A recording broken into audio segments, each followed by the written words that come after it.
What's up, guys? Thank you for tuning in to another fun and exciting vlog. Today's vlog is, or this vlog is the coin of the day vlog. And the coin of the day for today is one of my favorites, NEM, N-E-M or XEM, which is, there's so much greatness to it. I don't know where to start. It does run on its own blockchain, unlike many of the cryptocurrencies which we're currently seeing. There's a big trend of these ERC20 tokens, which are essentially it's a smart contract built on the Ethereum blockchain. And some of those ERC20 tokens are great. They're amazing, but I really like new ideas. And that's what NEM is. NEM is a new idea. It is decentralized peer-to-peer platform with its own blockchain on which third parties can build new and exciting applications. And that was my next thing, is that it's not just a cryptocurrency or a public ledger. It is an entire platform upon which you can build applications and contracts, and there's no middlemen, no clearinghouses. You can make transfers fast and efficiently, and this is true. And I tried this out the other day, and in comparison to, let's say, Ethereum, it's kind of a hit or miss. Or Ethereum is rather fast, but I've had instances where, I transfer some ethers, and it's like, it's either going to be fast or sometimes you do wait. It just depends on, what network you're using, how many confirmations you're looking at. I think the longest it's taken with Ethereum was I was using an exchange, and I'm not going to say which exchange, but it took like 30 confirmations. And I don't know, maybe there was something going on in the network. Maybe the exchange has different requirements or something. But anyhow, NEM, great, new idea. Now, what's also cool is NEM is, it's based on its own code. Not to take away from great cryptocurrencies like Litecoin, for example, which are nothing more than kind of a modification of the Bitcoin open source code, with a few minor adjustments. Same with Dogecoin and Digibyte. These are all kind of Gen 1.0 cryptocurrencies that followed suit after Bitcoin. NEM is not one of those cryptocurrencies. NEM is it's pre-mined, which means it's not run by a mining network of miners. They don't have a monopoly on NEM tokens. And NEM is API driven. This was another thing I just learned today. Any application is compatible, from mobile apps to mission critical business infrastructure, and I think that's awesome. Anytime you can integrate, and you kind of cross the bridge. I mean, you're crossing bridges there. You're building bridges from kind of one technology to the next. I mean, the sky's the limit, and it's really good to see that. And you can do that with Ethereum and a lot of other cryptos as well. But I think that's kind of the next big thing, and it has been the next big thing, is something that can be applied all across the board to different technologies and interact with applications and all sorts of stuff, not just a currency. Yet it has values, just like a stock has values, I think, and that's key. I think that's key with cryptocurrencies. A lot of cryptos we're seeing coming out. I think you can kind of compare them to stocks, except stocks, you got to have a trade account, and you can't really send. Let's say you hold like Verizon Wireless stock, or Google or Apple or something, and you can't really give that to someone. I mean, you can, but it's not one of those things. It's not that easy, right? You can't just be like talking to a buddy and you start bartering away your stocks. Like, hey, man, I'll give you a certain amount of shares of this stock for X amount of cash. And I think cryptocurrency kind of does that now with the new emerging cryptos that we're seeing that are just great ideas. And they may not be open source like Bitcoin. Like Bitcoin kind of just belongs to the world, as where a lot of these cryptos that are coming out, they're backed by companies. They have ICOs, which allow for them to raise a certain amount of capital to get started. And they're based on an idea that's innovative and has intrinsic value. And it's so much more than a currency, yet it has a value, a monetary value, which you can, transfer, or you can just, it's bartering. It's what people do. People have always bartered. If there's anything that people have done, people have always bartered. They've always exchanged things or services for things, or things for things, or services for services. And I think that's really cool about crypto. Is it's kind of it's like finance and bartering at the same time. It's freaking fantastic. So just to hit on these really quick. So yes, NEM is a decentralized peer-to-peer platform with its own blockchain on which third parties can build new and exciting applications. Transactions are fast, they're efficient. You don't need a clearinghouse, you don't need a middleman, which is good. I know some people probably don't like that out there, but I don't think you should have a middleman. Not for your email, not for your transactions. And I do believe in a decentralized government, decentralized consensus, decentralized money. I think that's the best way of preventing a kind of a monopoly, or where one group of folks kind of have a majority of a say over what affects the majority. So with NEM, you do have custodial control. No one can ever prevent you from transacting with whomever you like.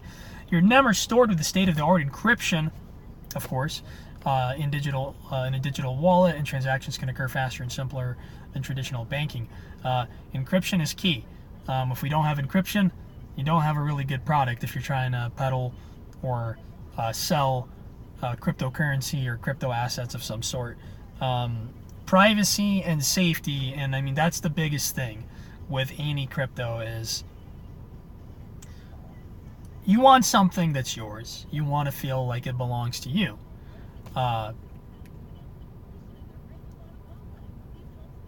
With cryptos, it's like the best of both worlds. It's like you can have a tangible good. You have something that's physical, right? Like paper money is physical, right? But if you ever lose that paper money, you ever lose $10, it's like, oh man, if somebody's probably picked it up, you ain't gonna find it. It's very rare, right? With crypto, it's like you have private keys, and the safety and security of your cryptocurrency is only as safe as your private keys. And I'm digressing away here. I know we're supposed to be talking about NEM, but when you have your private keys, there's so many different ways you can store that safely. Heck, if you have a great memory, you don't need a paper wallet or cold storage, right? I wouldn't recommend relying on human memory because it's not perfect. But bottom line is, you can have several different private keys, the same private key stored differently, and you can become innovative in how you store it. That way you always kind of have a backup to, you can back up your keys. That way, if you ever lose your private keys, if you store it correctly and anybody ever even finds those keys, they're not going to know what the hell to do with it except you. You're going to know, because if you're innovative and creative enough in storing your private keys, only you're going to know what that private key means. Okay, so, and then you can always back that up and have several backups if need be, if you're storing large quantities of crypto assets. Not to give away the tricks of the trade here, but so that's what's great about crypto, is it's not something,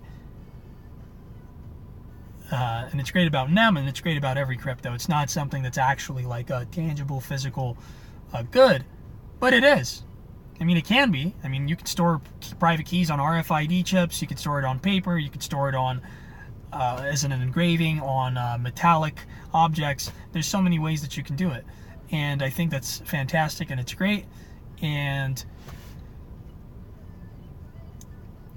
it's like, it's in the cloud. I mean, it's in the blockchain. It's on a public ledger.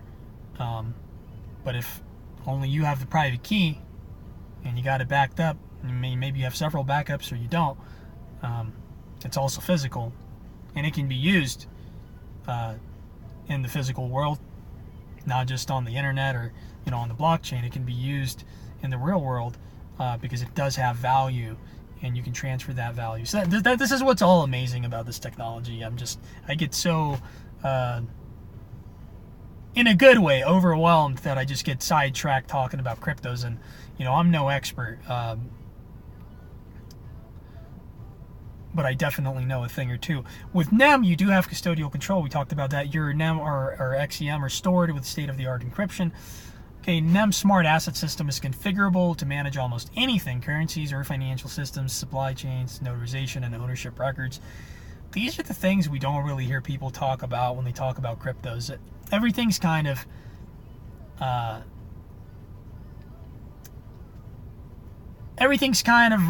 revolves around money. Like, what's it worth? Oh, today the cryptocurrency market took a dive, and they're just talking about the value, like financial value of that coin. And I understand, in order for it to bear any value, it does have to be tied to some kind of a materialistic, physical, monetary value. Nevertheless, when you look at the amazing things, how you can apply something, this is really key. This is really what gives anything that's valuable, longevity-wise, long-term, as an investment in its application. That's why it's valuable. It's because of how can I use this? What can I use it for? And of course, consensus is a big thing, because if enough people realize that something does have a value, enough people realize and agree to that value, that's going to really establish its usability. Bitcoin can be the greatest idea ever invented, but if only one or two people, or even just a small community of people within a kind of a localized, designated region agree to it as having value, and nobody else does, then its usage is only as good as the circle to which it's limited to. With M, you can even create your own cryptocurrency and crowdfunding token. It's just the sky's the limit. And because coding and just being creative, I mean, it's like, it's amazing what you can do with this token here. Meet NEM. While others are cloning old blockchain designs, NEM's team of professional developers built a new code base from the ground up. And I believe it's based on Java, if I'm not mistaken. There, it says it right there. The free NEM software is written in Java, a programming language that has been battle tested for over 20 years. Businesses worldwide have already adopted them and tested across millions of accounts, have demonstrated why it's one of the best performing systems in the industry. For anybody wanting to invest long-term, short-term even, but long-term, with the market kind of taking a dive recently, I mean, I could see somebody buying a whole bunch of NEM, and like a month from now, you probably more than double your profit. But nevertheless, long-term wise, like, if I had a basket full of currencies I had to pick, and let's say, every month I was to invest, $1,000 to $3,000 US dollars into just a certain select group of cryptocurrencies, NEM would definitely be at the top, if not at the top of my list. I think it would really be between NEM, Cardano, IOTA, or Mega IOTA. But as far as IOTA goes, and the Tangle experiment, there's a lot of other there's a lot of companies kind of following suit,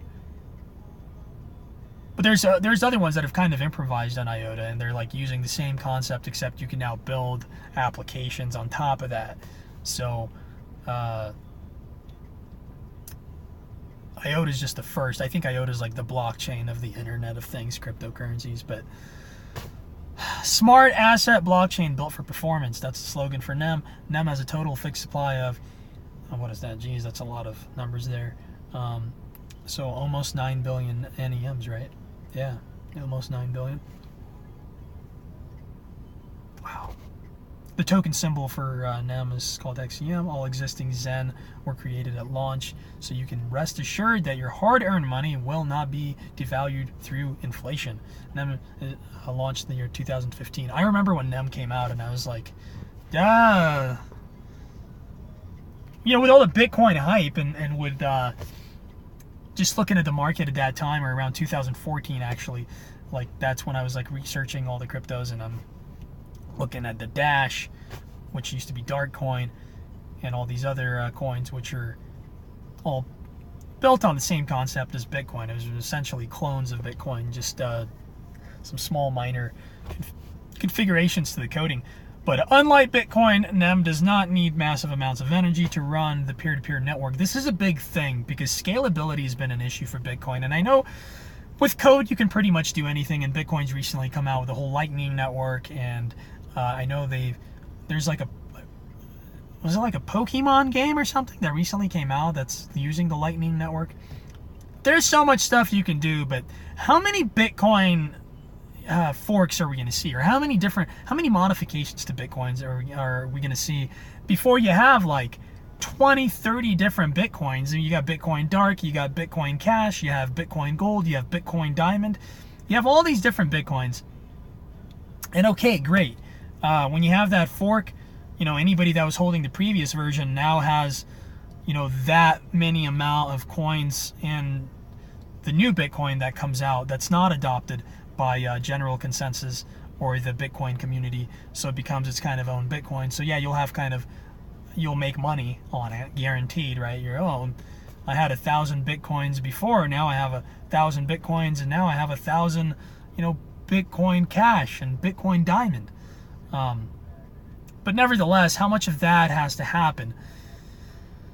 It just becomes redundant, and I think the market really becomes oversaturated with coins that are, you know, there's a place for some of those coins, but are we going to have to set up a whole cryptocurrencymarketcap.com just for the offspring or the forks of Bitcoin, right? It's really good to see originality, and I think with coins like NEM, this is what we get. Nevertheless, I love Bitcoin. I'm not trying to knock Bitcoin. I just wish with Bitcoin what happened is all these smart people that are just great at development and coding come together and say, hey, listen, we've finally fixed the scalability issue for Bitcoin. You know, this whole network congestion thing, and we figured it out. I wish they would do that. I wish they would come out with that. Because when you have cryptocurrencies that are based on the Bitcoin code, like Digibyte, for example, that's so multifaceted. I mean, it has all these different features about it, and it was based on, you know, it came out after Bitcoin, but it was based on the Bitcoin code, with just certain, you know, adjustments made to it that deal with the supply and transaction time, the algorithm, just making it to where the Digibyte is not dominated by just a certain group of miners, but you know, not just ASIC miners are dominating the network, but there's an algorithm that fixes all that. And again, digressing here, this was not supposed to be about Bitcoin or Digibyte, but just to draw a comparison between that and NEM, and back to originality and, you know, original ideas. We need fast transaction time. With Bitcoin, I recently remember I was buying something on the internet for like $40, and it was like just like the miner fee alone was like more than the shipping and handling. It's actually, I think the shipping and handling was free because I placed an order that was over a certain X amount of dollars. But it's like, that's the cool thing about Bitcoin. And certain websites you go on, you can get a discount for just shopping in Bitcoin. It's like, so you save, but then like with the transaction fees and all, it's like sometimes you're just breaking even Steven, and you know that sucks. I wish that could be improved upon, definitely, to where the transaction time doesn't take what it takes in the network congestion and the mining fees. So transaction fees you pay are used to reward those who support running the NEM network. Okay. You can also support the network by running the NEM software on your home computer. The more you participate in the network, the higher your reward. Imagine earning a higher interest rate on your account every time you use your bank card. You know, there you go, incentives. I mean, it kind of fixes all that. Rather than wasting millions of dollars a year and harming the environment with mining, the NEM network can be maintained using minimal power. And I think that's really key to NEM, and that always has been. Gosh, what do I want to say about NEM? I just, new economy, man. Heck. And then you got the news here. Cryptocurrency NEM gears up to change how trade, commerce, and finance is transacted. I think the ability to build applications on that network is great, and I don't think that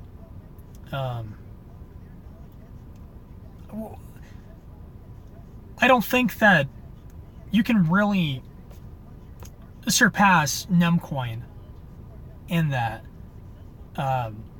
We see a lot of coins that come out and they promise all these, you know, features. You know, the first decentralized app, you know, the application development, and it's like EOS. EOS is great. It's making a lot of news, and it was just like an incredible 1 year long ICO. They raised billions of dollars. But I'm just like, maybe I haven't read into it enough, but I'm not seeing how it's different from Ethereum. Like maybe they've improved on the scalability issue that like Ethereum is having, but to me it's just another Ethereum, and it might be greater. I mean, it's just a cryptocurrency is going to only be as great as the people that are developing it. So when it comes to the programming side of things, I haven't looked into it that deep, but we see a lot of cryptocurrencies and tokens especially that are coming out, like ERC20 tokens, that are making promise of all this, you know, we fixed this and we fixed that, and you can decentralized application development. But a lot of them are just mirroring each other. A lot of it is they're very parallel in their ideas as to maybe their predecessors, but maybe they figured something out in the code. Maybe they've changed it. So to kind of finish up on that and say, I think with NEM, because NEM has been around, you know, it's kind of an originator. It's all based on its own code, and you can build applications on top of it. You can do everything, smart contracts, all that stuff. So I think it definitely is a competitor to Ethereum. And with code, a lot of things can be changed. Any type of issues that NEM might face, it can be changed. But I don't see any new idea that kind of capitalizes on those same features as NEM does coming out and taking over that, because NEM is very simple and it's based on Java. I mean, it's like it doesn't get simpler than that. So in the future, we'll definitely see, in my opinion, and this is why I wanted to make this video, is because I'm a big fan of NEM. I believe that we will see NEM in the top 10, which it was at one point, and I think we'll definitely see NEM in the top 10, maybe even the top 5, and it'll probably come down to like NEM, Cardano, and I think I could see Stellar surpassing Ripple, because actually the founder of Stellar was one of the founders of Ripple, or co-founders, and Ripple is great, but I just think I see it as too mainstream. Like, it's almost like they're trying to beat the crypto currency world to the banking and the financial sector, and like really just dominate that market. But okay, you have a great software. I mean, right? It's like, all right, but which one of these is really going to be just global? And we're probably going to see you know, like the World Bank, and they're already talking about it when you're looking at the International Monetary Fund, IMF, right, World Bank. You're looking at these consortiums of all these big mega banks that are really taking cryptocurrency seriously. The United Nations has published studies on cryptos, which is very fascinating, and so has, you know, the U.S. government, or at least the Security Exchange Commission. I know they've got their views on it. But which one is it going to be that's going to be like the one that kind of is at the top? Because we can't be Bitcoin. I don't see Bitcoin as taking over the financial sector, because remember, it's still Bitcoin. It's right. Who made Bitcoin? Satoshi Nakamoto. Who is that? Do we even know who that is? I mean, you're going to really put all your faith in that on a global scale from a financial perspective. What don't we know about Bitcoin, right? I mean, these are all the questions that I would raise if I was thinking of taking that big step forward and kind of putting your best fork forward and picking a crypto to represent the financial sector, even though Bitcoin is the greatest in value of all the cryptos in terms of its dollar value, right? But that was my cryptocurrency daily. Okay, crypto of the day is NEM. I don't mean to sidetrack and start going all over the place, but when I start talking about all these different things, you know, a lot of it just kind of arouses my memory, and I gotta give my input. So if you like my channel, please subscribe. I promise I'll be providing better videos and better blogs as I proceed to do this further and make this into a full-time thing, which it is. And log on to my website. It's still under development, and I keep saying that. I'm going to definitely post more articles. I really would appreciate folks to tune in, subscribe, you know, subscribe to my email list at p2ptender.com. That's p2ptender.com. 2 like the number 2, p2ptender.com. Okay, all the rest are letters. But please tune in, subscribe, donate. Okay, you the viewer, you make this possible. Anybody that wants to hear me rant about cryptos, you make this possible. And I would really like to make more videos, which I will continue doing, but I would really like to not just make more videos, but provide you know, more content, better quality content, and blogs and research. And I have some great big news and announcements coming in the weeks to come, because I will be developing certain applications and putting them out there for users worldwide, free and paid. But you know, for all the free work that I am doing, I do accept donations. So you, the viewer, the people who make this possible. And please tune in. And until next time, thank you.